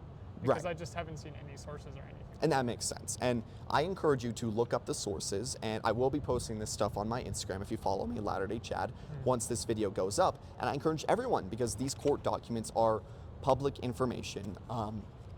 I know a man called Justin Riggs. He actually put together a website called, I believe it's GordonBowenCourtDocuments.com or something that actually details all this stuff with the sources, which I can provide to you after that if you'd like. Okay. All right. But yeah, I do think that, it is up to the strength of the Lord's house to awaken and say no to these things. That's my opinion. Yeah, I guess, but there also is kind of the aspect of, like, a little bit of trust. Right. In my opinion, just because if we are assuming that the quorum of the 12 is trying to do the right thing, Right. and like, this seems like it would be a huge thing that they would be aware of. Yeah, I mean, A little bit. I don't know. I mean, I would assume so, but I don't know how the process of the church office building works. But what I can say is that we're going to do everything in our power to get their attention on this. Sure. And Okay. one thing I do know, so Raising attention, yeah, that's good. So there's a famous LDS influencer person who I'm not going to list his name because I don't have permission to say this, but he's involved with like a lot of Book of Mormon geography stuff. He basically said that like at the church office building, we like to think that, the apostles are all in unison about everything, but they're like butting heads and arguing sometimes, right? Like we had that happening in the New Testament with the apostles arguing. We had a whole thing where Paul and Peter and James were arguing over circumcision, and Paul basically said it would be better if they demasculated themselves, might as well just go all the way with the circumcision. And that's actually what Galatians is about the other gospel Paul is referring to, right? Or no, I believe it's Corinthians. Is it Corinthians or Galatians that people always quote? For that one, I don't know. No worries. But essentially, even back then there was conflict. Even back then we had Judas who betrayed the 12, and Jesus himself on the earth handpicked Judas, right? So I don't know the inner workings of the church office building, but I do know we as the people have a responsibility to speak up about these things and to make it known by common consent. Yeah, I would agree with that. I think activism can go definitely too far in the church, especially if people aren't like really understanding what's going on behind the scenes. Right. But I do think there is some truth to what you're saying. All right, cool. Thank you for your time. You have a great day. Yeah, you too. Good. All right. Well, my name's Latter-day Chad. You can follow me on Instagram, find me on Zion Media. So as I was saying, I'm going to be asking BYU students about some things regarding common consent. So what's your understanding of what common consent is? So I don't know, I totally had a brain fart. So what I know about it is that all things are to be done in agreement, like in one body. And Yes. So whenever anything happens in the church, there's an agreement about asking if everyone supports it. And if there are people that don't have it, it's something that they can talk with their stake president about. And if it's something that they're concerned about, then it's something that goes all the way up to the first presidency. It's still going to be worked through. Yeah, exactly. And Right. one specific example of this in church history is, if you're familiar with the Kirtland Safety Society, Joseph Smith set that up and a lot of people lost money. So they were so upset with Joseph Smith that because of common consent, they almost kicked Joseph Smith out of the church. Like, that's how like serious the law of common consent is in the church, is that we as the body of the people have authority. Are you familiar with the Salt Lake Temple dedication and the open house that's starting in the spring of 2027? Yes, Okay. I've heard about it. Do you know who's in charge of the Salt Lake Temple open house, the creative team? I do not. Well, there's a guy called Gordon Bowen, Okay. who is hired by the church office building. Now, I'm not 100% sure if the brethren know about this. This is why we're trying to get the attention. But he has very serious allegations that he's admitted to and we are trying to get the First Presidency and the church's attention on this. Okay. So people call this guy actually the Mormon Jeffrey Epstein. In fact, he was actually he was a defendant in a human trafficking case as well. But as you can see, he is the creative lead for the Salt Lake City Temple open house. And he was actually excommunicated from the church a long time ago for his predatory behavior towards young boys. What he describes, so these are from the court case proceedings with his ex-wife, Barbara, where in some of these things he describes his sexual attraction towards children, as you can see here, where he describes I believe this is in a dream, talking about young girls surrounded by naked men, and then he also has a dream where he's talking about young children running towards him and describing this tingling sensation. More notably, so right here, this is one thing that is very concerning. He claims that God is talking to him. These are his own journal entries that came out in court. And he claims that God is telling him, here it is, it's a little faded on this paper, that he was foreordained, your sins were foreordained so you could learn the secret combinations, words, signs, oaths, and songs. Are you familiar with the prophet Ezra Taft Benson? Yes. So Ezra Taft Benson, he talked a lot about secret combinations. In fact, he specifically said that they were going to try and infiltrate the church before the great cleansing that comes. Are you familiar with any of those talks of his about secret combinations? Or? I am not. Okay, so he was very big on secret combinations. Okay. He also said to allegedly a man named Kevin Kraut, who is the son of a famous church historian and theologian named Ogden Kraut, that he was more worried about secret combinations in the church office building than outside because of the way the corporate side of the church works. Now, in your opinion, assuming these things are real, because I've got lots of these court papers here about Gordon Bowen, would you say that would be something to advocate for change by common consent about, right? So what, like something like to kick him off the creative team just because of what he's Yeah, done? and to understand, to get some acknowledgement about this, where this is an issue that should be addressed, I would think. Yeah, I think so too. With what you're saying, if all this is true, then yeah. And there's a lot more. There's even it looks like you've got a whole bunch. So yeah. But I would say that is the most prominent thing, where he also talks about his stepson, how God is telling him that his stepson is desiring hard masculine love from him. He describes it. Yeah, those are the words. These are from, again, you can look this up all online from the court proceedings. Okay. So do you think that it is a good thing to advocate, to go to your bishop about this, if you have an issue with this sort of thing? I think this would be something, if you do have an issue with this, I think this would be something worth going to your bishop about. Yeah. I mean, I would agree. So thank you for your time on that. I thank appreciate it. And hey, be sure to follow me on Instagram, Latter Day Chat. I'll show you right now. I can't lie, I don't have Instagram on my Oh, phone. you don't have Instagram? Do you have YouTube? I do. Okay, go to Zion Media, and you can find me on there, and that's where the video is going to be uploaded. Okay. All right, cool. Thank you. Yeah, thank you. Do you think common consent is still being practiced in the church as commanded by the Lord? And do you think because these people are so aware of us that we would be able to cause change by common consent if we're upset about something? If enough people went to their bishops, would we be able to cause change? I think that structurally the church is set up for the members to have more, to have a say in what's going on, and really function with the consent of the people, and that was how it always was. And look, if you look at the early church history, it was much more messier. Even Joseph Smith was questioned by people, Right. And so there seemed to be this idea that the people in the pews would have a degree of power. That and it was kind of done in a way to prevent like unrighteous dominion, right? Which Joseph spoke about, right? Like King Noah, in the Book of Mormon, King Noah, he's like the head of all the high priests. Abinadi is some random guy who just shows up. We have no idea where Abinadi came from, and that's sort of the pattern that the early church set up. Same thing with Samuel the Lamanite. Who was Samuel the Lamanite? Right? Who was Lehi? Right. Lehi was a random person in Jerusalem, and so. We also have, back in the 1800s, I remember mentioning, wasn't Joseph Smith almost voted out as being the prophet through common consent? So it's interesting because when you had the whole situation with the Kirtland Bank collapsing, there was a real problem because a lot of people lost a lot of money and they were very upset with Joseph Smith. Now, what was so interesting is that at this time, the name of the church was not the Church of Christ, was not the Church of Jesus Christ of Latter-day Saints. It was the Church of Latter-day Saints. Yes. Did not have Christ in the name. And so what happens is basically there was an attempt. It's referred to as a coup to remove Joseph. That would be a matter of how one would view. Like, I don't think Warren Parrish necessarily thought that way. Yeah. But basically what you had happened was essentially, Joseph and Sidney Rigdon flee from that church, and then Warren Parrish reestablishes it as the Church of Christ. So the question is, what's happening here, right? We functionally have two churches going on. You have the Kirtland Church, and now you have Joseph out in Missouri, basically a whole other church that's organized, that has its own structure and everything like that.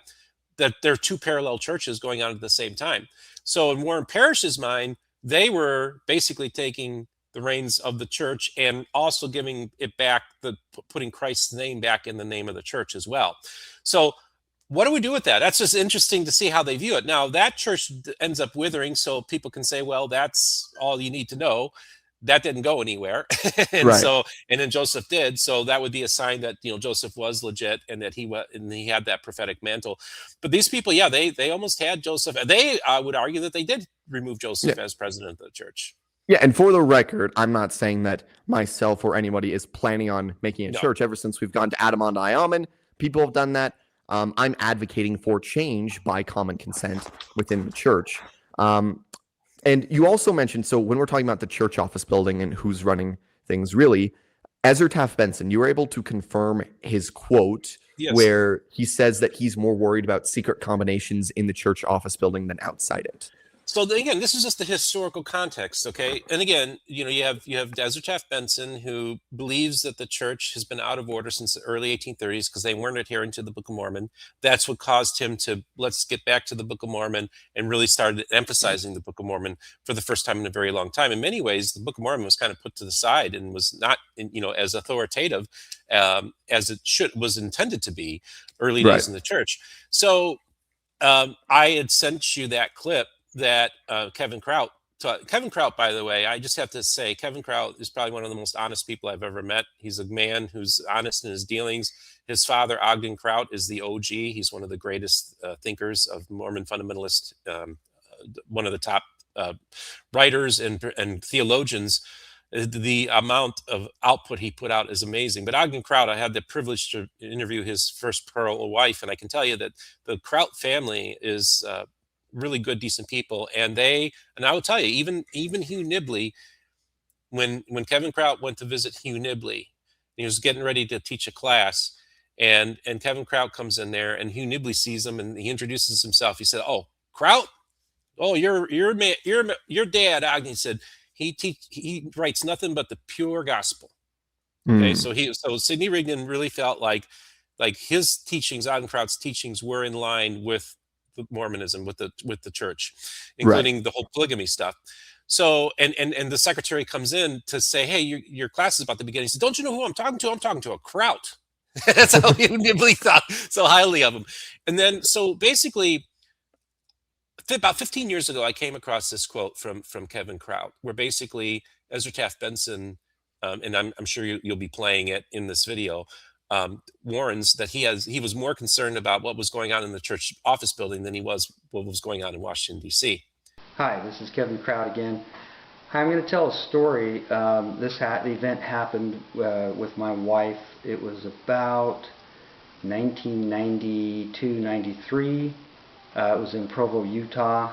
My wife and I had gone to a gentleman who was a massage therapist who was very well known in Utah for his quality and his ability to do massage therapies. But his name was Stan Malmstrom. And we went into his office, and he says, "Well, I would like to tell you a story." He says, "Since you're a little bit privy to these kind of things," he says, "I'd be interested in telling you this story." And I said, "Sure, I'd love to hear that." He said, "Well, yesterday I was with Ezra Taft Benson, and I was working with him up in the in his office." My wife and I were a little bit taken back, but I guess he worked with Ezra Taft Benson many times. And Benson had just recently in conference given his first talk was there's a pretty scathing talk against the Illuminati and against the Gadiantons and that kind of thing going on in America today.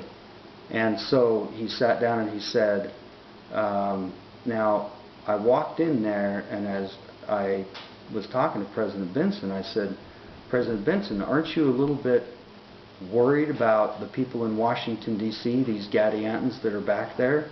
I mean, you really kind of exposed them and told stories about them and things. They might come and kill you. I mean, we're a little worried out here about you, you know. And President Benson said, oh, Stan, he said, come here.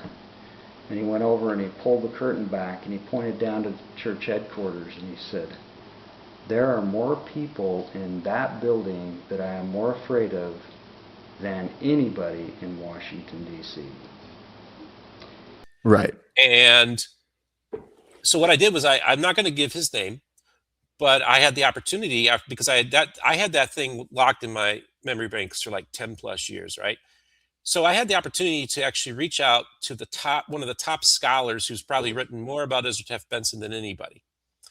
And I sent him the video, and he goes to me, he said, and he emails me like right back. He said, yeah, that's Ezra. That's Ezra to a T. That's precisely what he believed. And so I feel like that's a legitimate quote that I think people need to be aware of, that's how Ezra Taft Benson perceived the bureaucracy in the church office building. Okay? Yeah, like, and he talks all about like secret combinations in Washington, D.C. He said there's no such thing as conspiracy theory in the Book of Mormon. It's conspiracy fact. He warns about the devil hiding his servants in the church in the last days and that there would be a great cleansing. Various other prophets talked about this great cleansing, Brigham Young, Heber C. Kimball, all this stuff. So do you think if there is a great cleansing that'll happen, that it would need to happen by the people's common consent? Because that's the only way I can see that happening, is the people collectively. You know, I don't know if I am really in a place to comment on that because I'm speaking as an outsider. And so I almost feel like that's within the structure of how Joseph set up the church, right? And this was the understanding. So I do feel like, I will say this, I feel like people in the church are empowered to do more than they actually do. I think that there was a time when, people would vote against their local stake leadership because, they were upset about a gym being built or not being built, right? Or something. And they would stand up in opposition and it would be okay. Like they wouldn't get in trouble, right? It was just kind of understood that you could do that. Now it's gotten to the point where people just don't. Maybe I've talked to people personally who've told me, yeah, when they ask for a show of hands, we just don't show our hands. We just don't raise. But we do it quietly. And so there's this idea that you are empowered as being members of this church to the Church of Jesus Christ of Latter-day Saints to have more influence over what's going on. But I think what happens is people kind of fall into these patterns, and then you have these bureaucracies as they get bigger and more powerful. You just kind of go through the routine and all the individuality, all the correlation that happened in the 1950s when David O. McKay said, okay, we're going to basically control all the curriculum and everything that's done from the top down. In the past, there was a lot more freedom to develop your own curriculums and do your own resources. And so there was, and not only that, but people don't realize this, up until the 1930s, the Relief Society was basically an autonomous organization. They ran it. The women ran it. They had editorial control over their publications. They were independent. And it's because that was what Joseph Smith intended, I think. And they were following what Joseph Smith intended. And then in the 1930s, the church came in and basically took over the Relief Society. So it just goes to show that you have what happens here. It's kind of like what happens with our country. We have this idea that we have a republic, if we can keep it, right? And we have this republic, and it's very much individually based. You can go out there and, there were very few restrictions. There were very few regulations. You had the ability to make it on your own with very little governmental oversight. And as time goes on, the government gets bigger, the bureaucracy gets bigger, and it's just the natural evolution of institutions. This is what happens. And as a result, the individual has less and less autonomy because they're giving more and more to the organization, to the government. And so that's a natural, and again, this is not unique to the Church of Jesus Christ of Latter-day Saints. This is just a natural evolution of corporations and big businesses and big government. And so, yeah, the idea you're going to trade away some of your liberties, some of your individuality for the safety of belonging to a group. And that's kind of what the trade-off that happens kind of psychologically to people. And then it gets to the point, don't rock the boat, never get in front of the brethren, out in front of the brethren. It's just like those are not doctrinal, those are cultural things that's happening. It's church culture.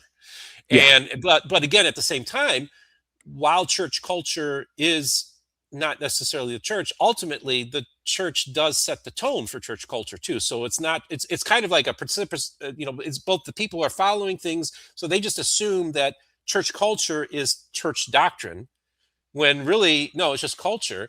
But people can get in trouble. I remember Rick Bennett, when he had a conversation with Terrell Givens, and Terrell Givens is like, hey, don't be afraid to be bold and kind of live your own kind of way. And so Rick was so emboldened, he's like, oh, he did a Sunday school class with using a parallel New Testament, different versions of the New Testament. That was the last Sunday school class he ever taught. Now, just early last year, the church announced you can use those very translations are, if you will, translated correctly. So it's just interesting to see how people, like on an individual level, like Rick Bennett, was removed from teaching Sunday school classes because church culture, but it was confused with doctrine. And it's just sad. I don't think that's, people need to understand that just because things are done a certain way doesn't mean that you can remove somebody from a calling or punish them or take away their temple recommend when it's just a cultural thing, typically. In many cases, and there's legitimate reasons why people have their temple recommends removed, and have church discipline. Let's not say that every single one is. It's not. No, the church has every right to protect itself. The church has every right to discipline people. I mean, that's within their purview as well. But at the same time, can it be abused? Absolutely, and it does get abused. Right. One more thing, because I have to actually go to work real quick. I remember you mentioning that John DeLynn was actually friends with Elder Holland, and that Elder Holland and his office were protecting John DeLynn. Now, I have a source who was in the church office building who, prior to the essentially the new prophet coming in, President Oaks, told me that it wasn't going to be as streamlined, and that if Oaks does get in, it was going to take longer. The reason for that was that the brethren weren't in unison about who the next prophet would be. There were some people who wanted Oaks out. I know Holland's name was put in there. And then we see Oaks going after people that Holland was maybe protecting. So what was that about John DeLynn and Holland? Yeah, it's an interesting story. And again, this is not... and just real quick, because I do have to go to work. Yeah, no problem. Real quick. So long story short, around 2012, Dan Peterson was going to write what some would consider a hit piece on John DeLynn. And John DeLynn at the time was still a member of the church. And basically word got to Elder Holland, and Elder Holland put the kibosh on that to stop that from happening. He did not want that to go down. Now, John has a long relationship with Elder Holland, goes all the way back. He dated one of his daughters, used to play tennis with him. So a lot of people feel that the reason why the church is going after John DeLynn now is because the passing of Elder Holland was that one person that was protecting John. And that's something that a lot of people have reached out to me saying similar things. So there seems to be something to that.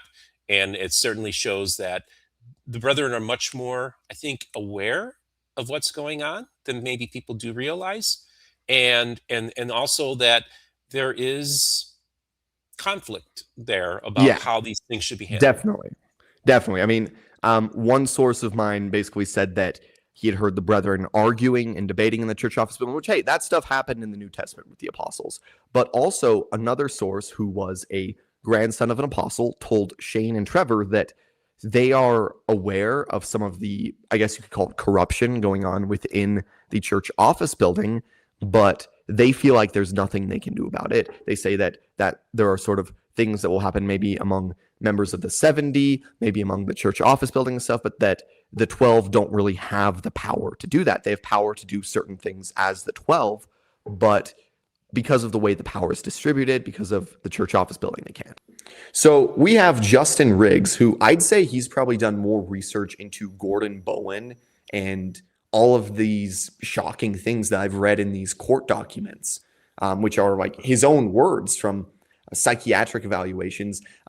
As I understand it, like Tom Harrison is like an official psychiatrist the church uses, and a lot of these are from his evaluation. And if you guys don't know who Tom Harrison is, he's actually the subject of the book Visions of Glory. He works for the church as a psychologist. Am I getting any of the details wrong there? Or?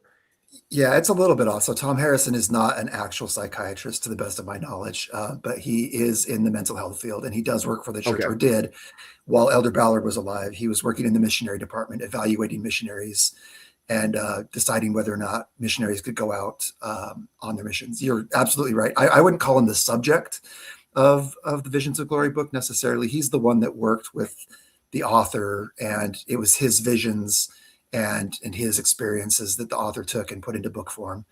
And then he almost got excommunicated for that. Gotcha. And he's the one that was talking about, his friendship with general authorities. I understand he knows a lot of these guys like Neil Maxwell and stuff like that. And I understand that's also why he wasn't excommunicated, was because of his friendship with them, that sometimes stepped in or something. Yeah, I don't know the full backstory there. What I do know is that he had to write a letter apologizing for what he had done.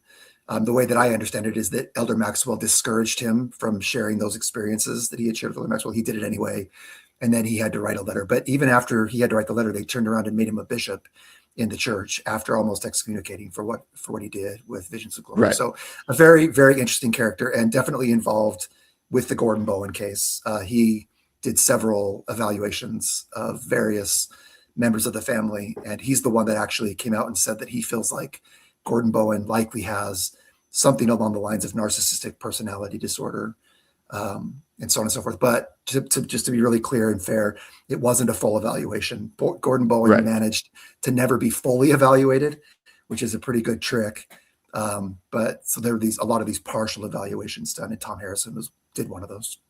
Yeah, and the reason why I bring up Tom Harrison is because it's important to understand that this is a guy who has worked for the church in the mental health field and who is friends with certain general authorities like Elder Maxwell, has these sort of connections. And he's the one evaluating this guy who is now in charge of the temple open house with the creative team, right?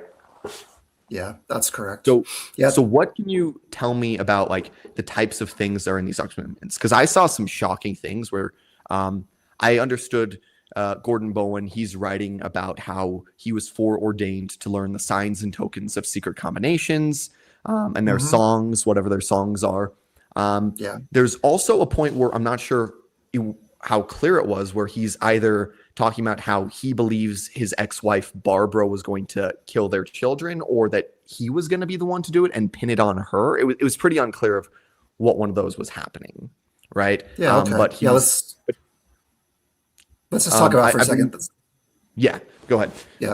So Gordon Bowen, the reason that we have Gordon Bowen's journal is that it's a part of the divorce case. It was part of discovery in the divorce case. And so there are a lot of alarming things in there. There are also allegations of satanic ritual abuse against Gordon Bowen. And I think it's important we look at those as we can.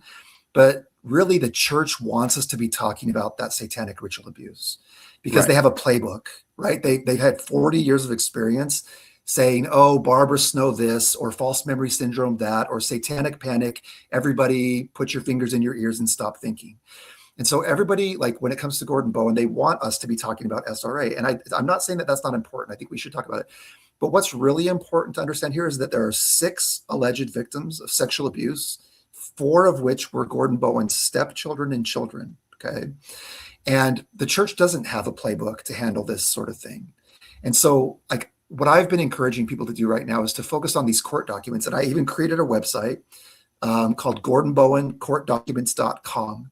And on that site, you can download. I put all the PDFs of the court documents on there. I've been reading them. And so there's like little snippets of 2-minute readings of those court documents for people to familiarize themselves quickly with the types of things that are in those documents. And then we actually have a call to action. We have a take action page where once people have done the research, if they feel so inclined, we've created a template letter that they can download, sign that. Then we've given them the meeting house locator. So if they're like maybe an ex-Mormon or not a member of the church, They can find out who the local bishop is, print that document, sign it, and send it off to their local bishop. I think these are hard conversations, and I respect Zion Media for trying to have the conversation. I respect the church's right to control the narrative and do what they need to. But I think what I heard you say that I think is right is that we can't get to the bottom of it unless we churn the dirt. We can't get to the bottom of it unless we plow the field. And unfortunately, right now, the church is a little bit silent on a lot of these things. To bring it full circle, I'll just say this, like, Gordon Bowen was another individual who had a lot of private interpretations about things. And he certainly could have benefited, and he had access to these men to get answers to his questions. And for whatever reason, it looks like that relationship wasn't really about the ecclesiastical. It was really about the church sort of, how do you want to say that? I don't know if cynically is the right word, but they were using Gordon Bowen's talent and especially his connections in the industry to meet the perceived needs of the corporation versus helping Gordon Bowen repent. That's another thing people have to remember. Gordon Bowen was excommunicated in 2003. It's been 23 years. And as far as we know, Gordon Bowen has never been rebaptized. So he's had all this interaction with dozens of church leaders, all the way up to the prophets. And despite that fact, they haven't spiritually fed him. They haven't helped him spiritually heal. I don't even think they've really confronted him about what they know about him. And they do know about him because Goel, I know for a fact that Goel got information to that highest level of church leadership. Okay. And so like in a lot of ways, I know it sounds so weird because it feels like we're attacking Gordon Bowen, but in a lot of ways, like part of what I'm saying here is that Gordon Bowen deserved better from the church leaders, because if anybody could have healed Gordon Bowen, and if anybody could have set Gordon Bowen straight on crazy interpretations that he was receiving from people like David Hamblin, it was people like M. Russell Ballard. It was people like Gordon Hinckley. It was people like James Faust. It was people like Boyd Patter.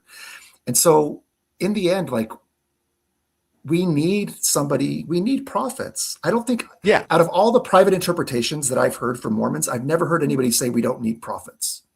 I agree. Okay? And so Gordon Bowen needed these prophets just as much as anybody else. And unfortunately, it just looks like they chose to use him and abuse him a little bit for his talent and his connections. So I'd like to take a moment to remind you all that this video is about common consent and that I'm advocating for it here. That's why I'm trying to get this attention. So I want all of you to go to your bishop about this. Justin Riggs on the Gordon Bowen court documents website that we have listed throughout the video he has a pre-written letter on there that you can give to your bishop, or you can write your own with any of these quotes talking about it. I'd also say you can show this video to your bishop, which might make it easier. Just have them watch this video, or do both. Do to both your bishop and your stake president, right? And request it being sent to the church, to the First Presidency. And as well, here is the church office building's phone number that you can call. Those of you who are the strength of the Lord's house, you need to rise up. Go to your stake president with a letter. Justin Riggs on GordonBowenCourtDocuments.com has a pre-written letter which you can edit. You can add in Gordon Bowen quotations, deliver it to your bishop and your stake president. Give one to both of them. Call into the church office building. Their number is publicly available on Google. I'm going to read it. And I also want you to make notes. So I'm going to be gathering up people. We're going to put a link on the Zion Media website if you want to be notified, because we're going to be, at least I am, I don't know if anyone else in Zion Media, we're going to be gathering people together in some sort of venue or something to make a statement about this stuff, to sign petitions, to get this out there. It is our responsibility. And again, if anything ever happens to me, you know what it is. But that's what I'll leave it on. Those of you who are the strength of the Lord's house, it's time to rise up. It's time to wake up. Because again, we have common consent and they have to listen. And the truth is, we need your help with this, right? We need people to speak up. And I'm asking each and every one of you to do that. Here's a question. Why is it that somebody cannot enter that temple if they've drank wine or coffee, but a pedophile, Gordon Bowen, who's talking about learning the signs and tokens of secret combinations, He's the creative lead for this. He's getting paid millions of dollars to do that. He's been paid millions of dollars to do other projects for the church. Why does he have any amount of influence? Why is he on record in these court documents bragging about, because of the people in power that he knows, he's able to get away with stuff. He's able to get rid of people in positions that he doesn't want with Bonneville Communications. So why? Can any of you answer that? I'm serious. The Doctrine and Covenants plainly tells us of these things. Ezra Taft Benson told us that there will be secret combinations among us. And what the Doctrine and Covenants says is that when that day comes, those of you who are righteous, it will be your time to stand. That the strength of the Lord's house will gather together, and the command that the Lord gives them is to tear down the enemy's watchtower and scatter his watchmen. And I'd say that Gordon Bowen is one of the enemy's watchmen. So, it's up to you guys. On the screen and throughout the video, there's been the phone number for the church office building. The fact of the matter is, I spoke on this exact thing at a fireside last week, and I got dozens of people who said that when the time comes, when I drop this video, they would call into the church office building. They would go to their bishop about this. Because, like Steven Pynakker said from Mormon Book Reviews, the church office building, they are aware of these things and they're scared of the people. They're scared of the power that the people have, and they have to listen to us because of common consent. So don't back down. Don't let any excuses be made. Demand answers and don't back down.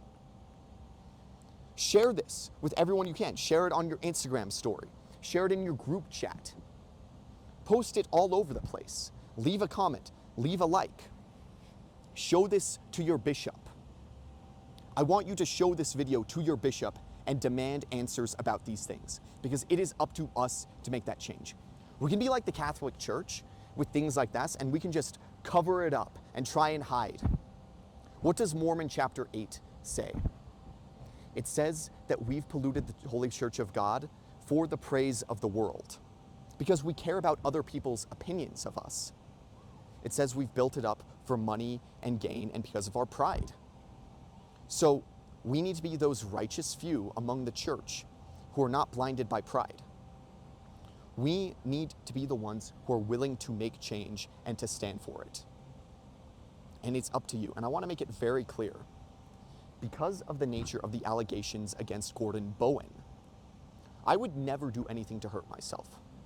I would never do any drugs and overdose. The brakes on my car, they work just fine. I'm not going to get in any sort of accident. And neither is anyone I know. All right? I am not suicidal. I will not hurt myself. And I doubt any other violent things are just going to randomly happen to me. So if they do, I'm telling you, investigate Gordon Bowen and anybody associated with him.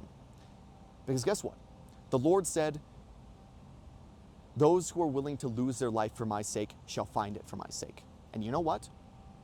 If that were to happen, if I were to get taken out for talking about these things, because I'm not backing down on this, and neither should you, because there's a lot of people that are done backing down, then that's just going to prove the point.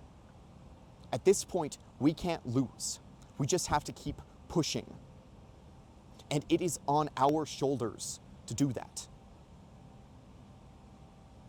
When Moroni says that he's seen our day, and David A. Bednar in his conference talk in the space of not many years, where he's quoting a lot of Ezra Taft Benson, by the way, he says that any one of us could fall into that pride.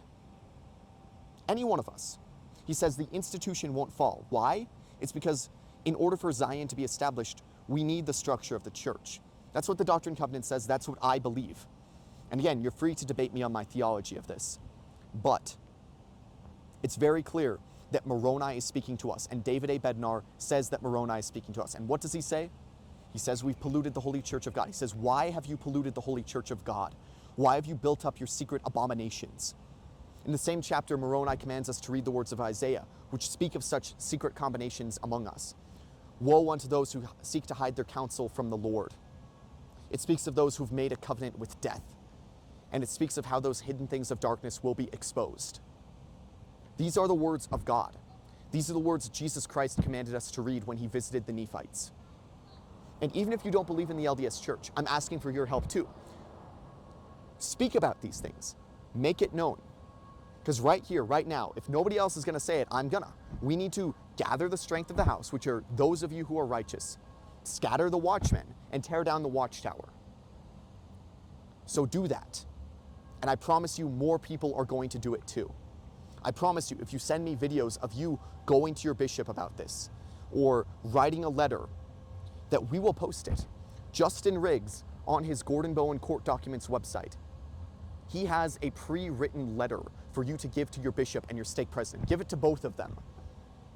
Do not let up about this. Because we do have the power to make that change, and it is on our shoulders. And people might accuse me of a lot of things after this. I know I'm going to get attacked, but I don't care. I can't stand by and watch these evil things. Can you? If you're a father, if you're a mother, are you okay with this? Or are you going to stand and fight? Because if all men were like unto Moroni, then the devil would never have power over the hearts of men. And what did Moroni do when he saw the secret combinations among the Nephites? He took a stand. He said, we are not going to accept this. So if you think that stuff can't happen among the covenant people, then you're the one saying all is well in Zion. I say this in the name of Jesus Christ, amen.